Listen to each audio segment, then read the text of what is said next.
ഡ്രഗ്സിന്റെ ബാഗുണ്ടല്ലോ.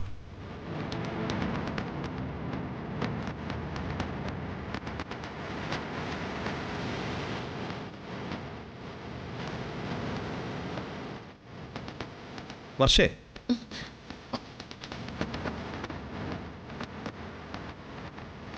ഇതെന്താ ഏട്ടാ? ഇതെങ്ങനെ ഇവിടെ വന്നു? എനിക്കറിയില്ല. ഇത് ഞാൻ എന്റെ മേശയിൽ വെച്ചിരുന്നാ. ഇതെങ്ങനെ ഇവിടെ വന്നു? എനിക്കറിയില്ല ഏട്ടാ, മേശയിൽ നിന്ന് ഞാനിത് എടുത്തിട്ടില്ല. ഏട്ടന് വിശ്വാസമാവുന്നില്ലേ? ഞാൻ എടുത്ത് മാറ്റി വെച്ചതല്ല. ഇതെന്താ? ഇതൊരു മരുന്നിന്റെ സാമ്പിളാ. ഇപ്പൊ ഇത് ആരും ഉപയോഗിക്കാൻ പാടില്ല. ലാബിൽ നിന്ന് ഫൈനൽ ടെസ്റ്റ് റിപ്പോർട്ട് വന്നതിന് ശേഷം മാത്രമേ ഇത് ഉപയോഗിക്കാൻ പാടുള്ളൂ. മനസ്സിലായോ? ഞാനത് ഉപയോഗിക്കാൻ എടുത്തതല്ല. ഇതിനടിയിലെ പാക്കറ്റ് കണ്ടപ്പോ വെറുതെ ഒന്ന് എടുത്തു നോക്കി, അത്രേ ഉള്ളൂ.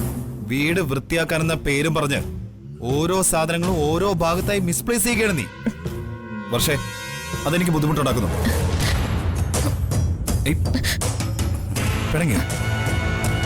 ചെയ്യാത്ത തെറ്റിന്റെ പേരിൽ ഇങ്ങനെ കുറ്റപ്പെടുത്തിയ വിഷമം തോന്നില്ലേ? ഏട്ടന്റെ അനുവാദം ഇല്ലാതെ ഞാൻ ഒരു സാധനം എടുക്കാറില്ല, സ്ഥാനം തെറ്റിച്ച് വെക്കാറുമില്ല. സോറി വർഷേ, പിണങ്ങാതെ. ഇതുവരെ നിന്നോട് സംസാരിച്ചത് ബിസിനസ്മാനായ വിക്രമാണ്. എന്നാൽ ഇപ്പൊ സംസാരിക്കുന്നത് നിന്റെ ഭർത്താവും കാമുകനായ വിക്രമാണ്. കളഞ്ഞേക്ക്. ഈ ഡബിൾ റോൾ ഒന്നും എനിക്ക് അങ്ങോട്ട് ദഹിക്കുന്നില്ല. ഏട്ടൻ എന്നും എന്നോട് പെരുമാറുന്നത് ഒരേ രീതിയിലായിരിക്കണം. ബിസിനസ് ആയാലും ജീവിതമായാലും വർഷ എന്നും എന്നോടൊപ്പം ഉണ്ടാവും. എന്റെ ഈ രണ്ട് മുഖങ്ങളും നീ പരിചയപ്പെട്ടിരിക്കണം. രണ്ടും രണ്ടാണെന്ന് തിരിച്ചറിവും ഉണ്ടാവണം.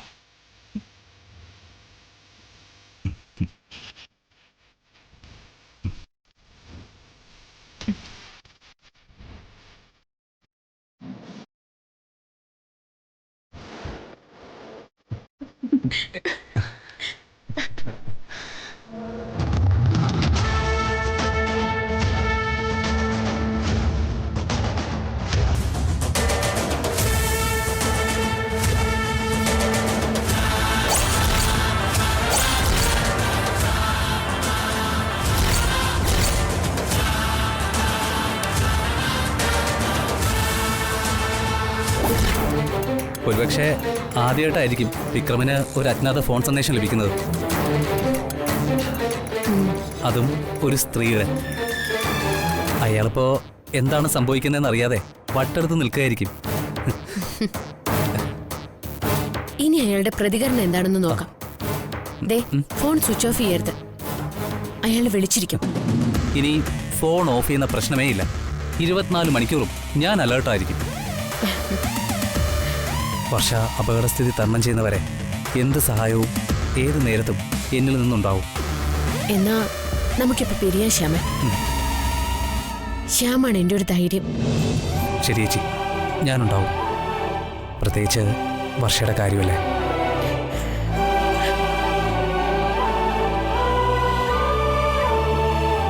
ശരി ശരി, കാണാം.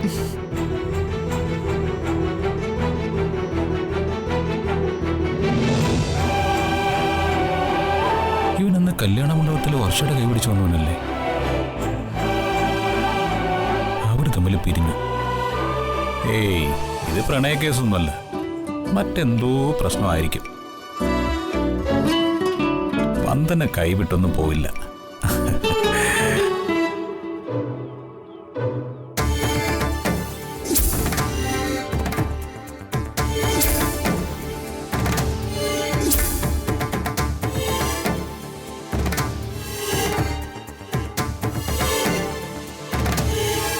ഏതായാലും രണ്ടുപേരും രണ്ടു വഴിക്ക് പിരിഞ്ഞു. ഈ വിവരം ഇപ്പൊ തന്നെ സാഗറിനെ വിളിച്ചറിയിക്കാം.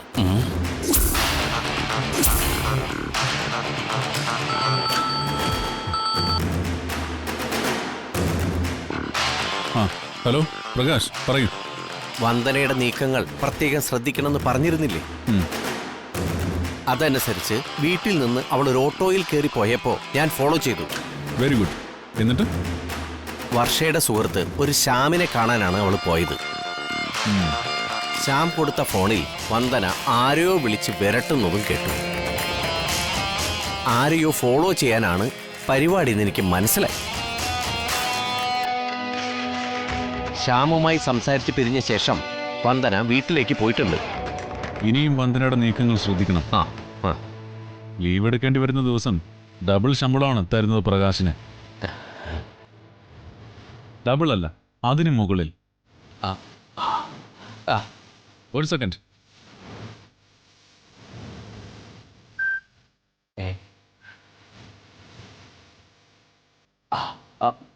വന്നു സാഗർ. ഇത് സാഗർ എനിക്കും ഞാൻ സാഗറിനും ചെയ്തു തരുന്ന ചെറിയ ചെറിയ ഫേവറുകൾ മാത്രം. പ്രകാശിന്റെ ലക്ഷ്യം എന്താണെന്ന് എനിക്കറിയാം. ഒരു 2 നില വീട്. അത് യാഥാർത്ഥ്യമാവും. യാഥാർത്ഥ്യമാക്കും ഈ സാഗർ. Thank you Sagar. അപ്പൊ എല്ലാം പറഞ്ഞ പോലെ.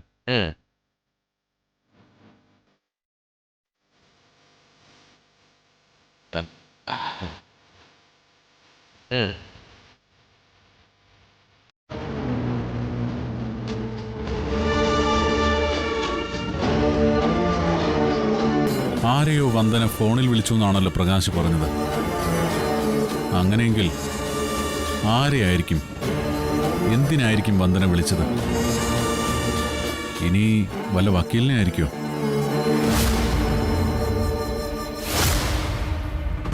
ആദ്യം അത് കണ്ടെത്തണം. ഏതായാലും ഒരു പയ്യനെയും കൂടെ കൂട്ടി വന്ദന ഇറങ്ങി തിരിച്ചിട്ടുണ്ടെങ്കിൽ അത് നല്ലതിനല്ല. മുളയിലെ നുള്ളി എറിയണം. ആദ്യം അവനേതാണെന്ന് കണ്ടെത്തണം. അവൻ ആയുസ് തീരാൻ സമയമടുത്തു. ഈശ്വര, അവന്റെ കണക്ക് പുസ്തകം എന്റെ കയ്യിലാണല്ലോ.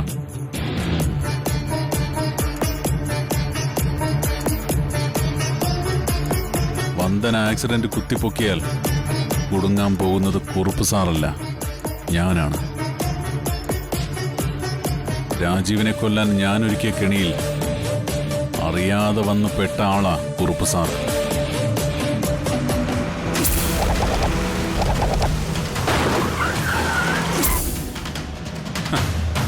പാവം കുറുപ്പ് സാറ്.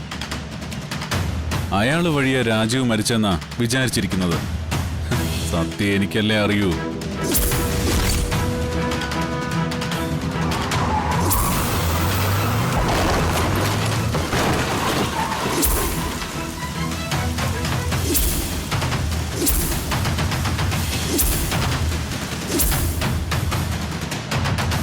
തൽക്കാലം കുറുപ്പ് സാറ് ഭയക്കട്ടെ.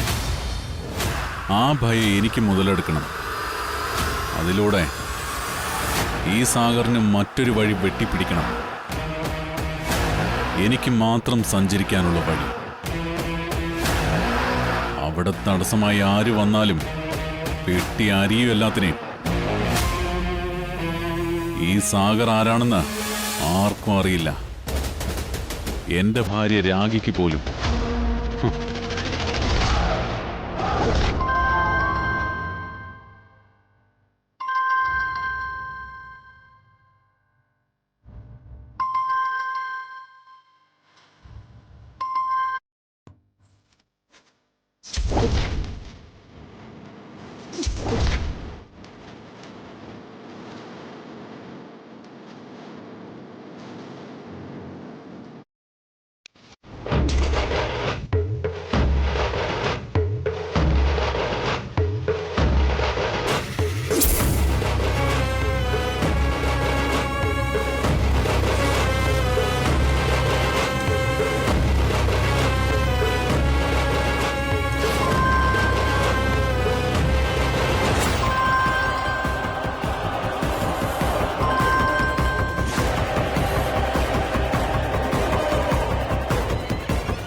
വർഷയോട് ശ്യാം സംസാരിക്കണ്ട.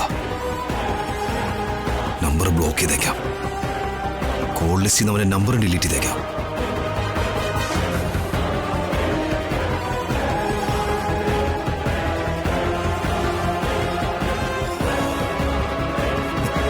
ശ്യാം, കല്യാണ മണ്ഡപത്തിൽ വെച്ച് താലിയെടുത്ത് എന്റെ കയ്യിൽ തന്ന വർഷയുടെ ബോയ് ഫ്രണ്ട് അല്ല, കാമുകൻ.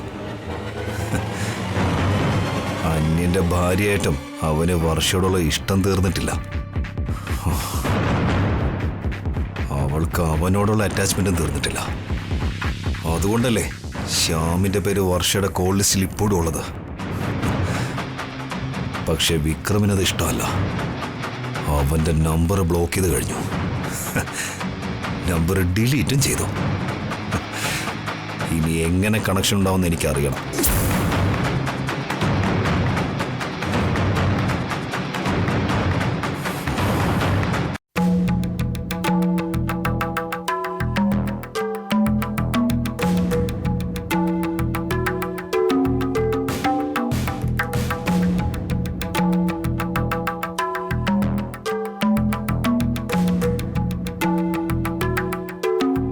സംഗീതേ, ആരീ വർഷ? നീ ചോദിച്ചത് കേട്ടില്ലേ? വർഷ ആരാണെന്ന്.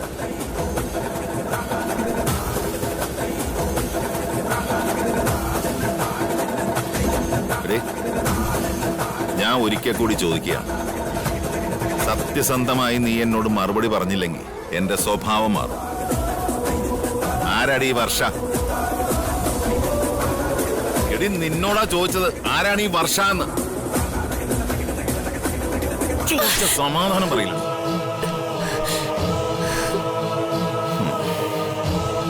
സ്ത്രീകളെ തല്ലുന്നത് ആണത്വമല്ല, അതെനിക്ക് നന്നായിട്ട് അറിയാം.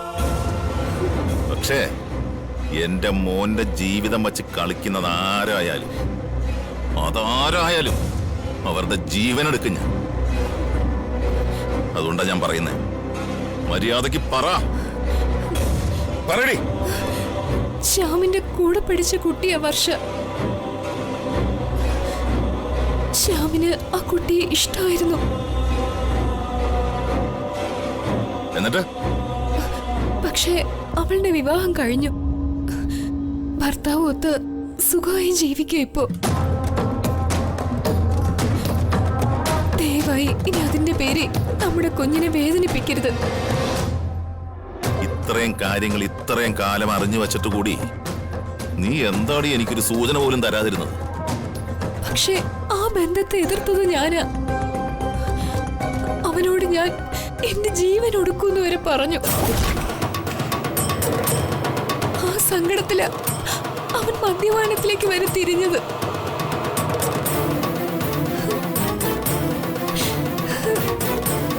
പാവ എന്റെ മോൻ. അവനെ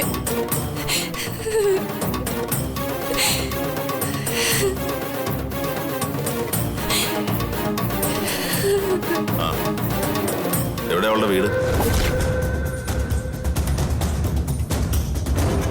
എടി, അവളുടെ വീട് എവിടെയാണെന്ന് പറയാ. അതെ, അശ്വവേട്ടന്റെ പെങ്ങള് ചന്ദ്രികയുടെ മകള് വർഷ.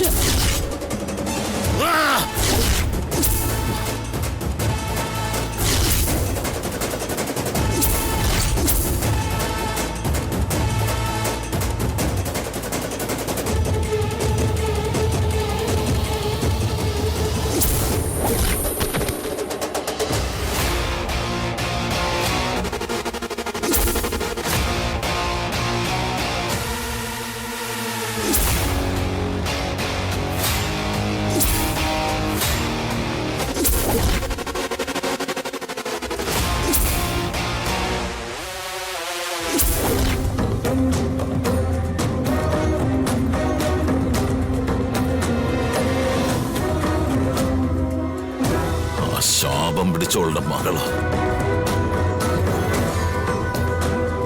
ഒരാളെ ജീവച്ഛവാക്കിയിട്ട് അവൾക്ക് മതിയായില്ല. നശിപ്പിക്കും ഞാൻ അവളെ. ആ കുടുംബത്തെ ഞാൻ കുളം തോട്ടും.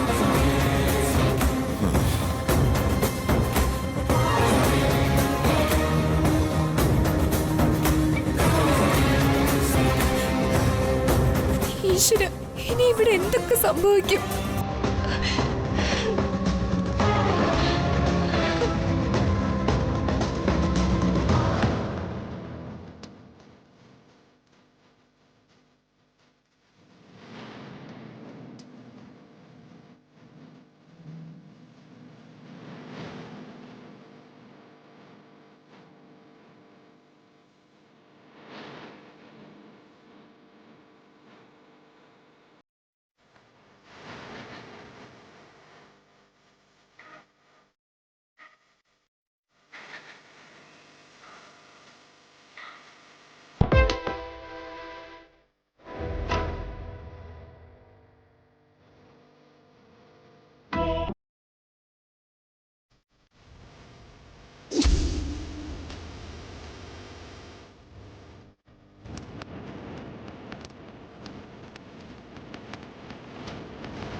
കണ്ടില്ലേ അവൾ ആ ഫയൽ എടുത്ത് മാറ്റുന്നത്?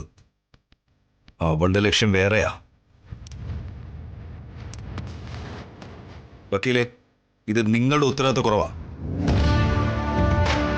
ഇതിന് വക്കീല് മറുപടി പറയേണ്ടി വരും. Sir, no. സീക്രട്ട് ഫയലുകൾ സൂക്ഷിക്കാൻ ലോക്ക് സംവിധാനം വേണം.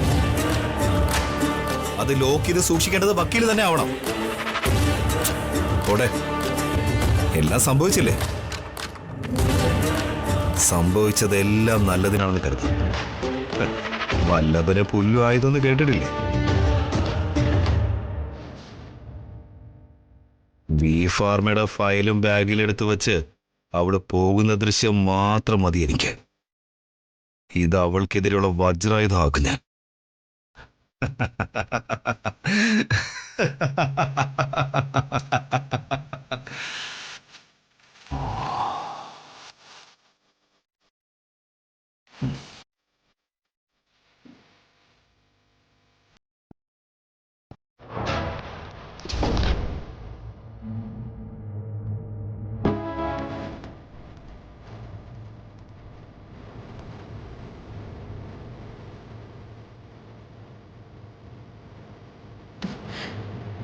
ചേട്ടാ, എന്താ പോലീസൊക്കെ? അറിയില്ല.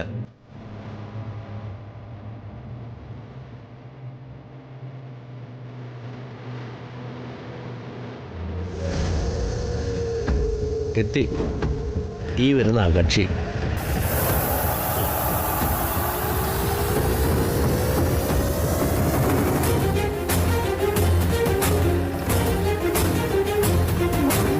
വന്ദന. നമ്മൾ തമ്മിൽ നേരത്തെ പരിചയമുണ്ടല്ലോ, ഓർമ്മയുണ്ടോ? സർ, എന്താ പോലീസൊക്കെ? പോലീസ് വരേണ്ടുന്ന കാര്യമുണ്ടായിരുന്നു. വന്ദന ഇവിടെ വന്നിട്ട് എത്ര നാളായി? കുറച്ച് നാളെ ആയിട്ടുള്ളൂ. എന്താണ് സർ? ഇവിടെ ഒരു മോഷണം നടന്നു.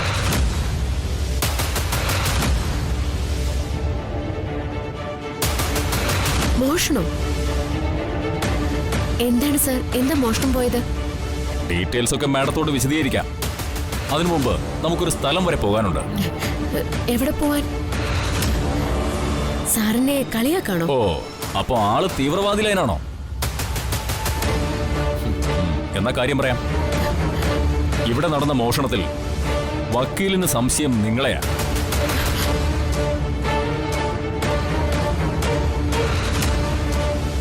സർ, എന്തൊക്കെയാണ് ഈ സാറ് പറയുന്നത്? ഞാനിവിടുന്ന് എന്ത് മോഷ്ടിച്ചു എന്നാ? വക്കീൽ ഇവിടെ 1 ലക്ഷം രൂപ വച്ചിരുന്നു. അതൊരു ഫയലിനകത്താ വെച്ചിരുന്നത്. അതിപ്പോ കാണാനില്ല.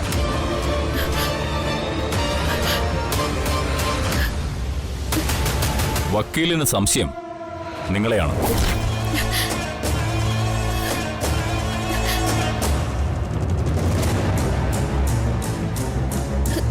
സർ, ഞാനൊന്നും മോഷ്ടിച്ചിട്ടില്ല. എന്നെ വിശ്വസിക്കാം. ഞാൻ അങ്ങനത്തെ ഒരാളല്ല. വേണ്ട, നിന്റെ ഭാവാഭിനയൊന്നും വേണ്ട. ഇതൊക്കെ ഞങ്ങൾ ഒത്തിരി കാണുന്നതാ. നിങ്ങൾ മോഷ്ടിക്കുന്നതിന്റെ വ്യക്തമായ തെളിവുണ്ട്. എന്ത് തെളിവ്? തെളിവോ? അതൊക്കെ നിന്നോട് സ്റ്റേഷനിൽ ചെന്നിട്ട് പറയാം. ഇനി ഇവിടെ നിന്ന് വായിട്ടലച്ചാൽ അടിച്ചതിന്റെ പലിയ താഴെയിടും. എവിടെ വനിതാ കോൺസ്റ്റബിൾ ബിന്ദു? സർ,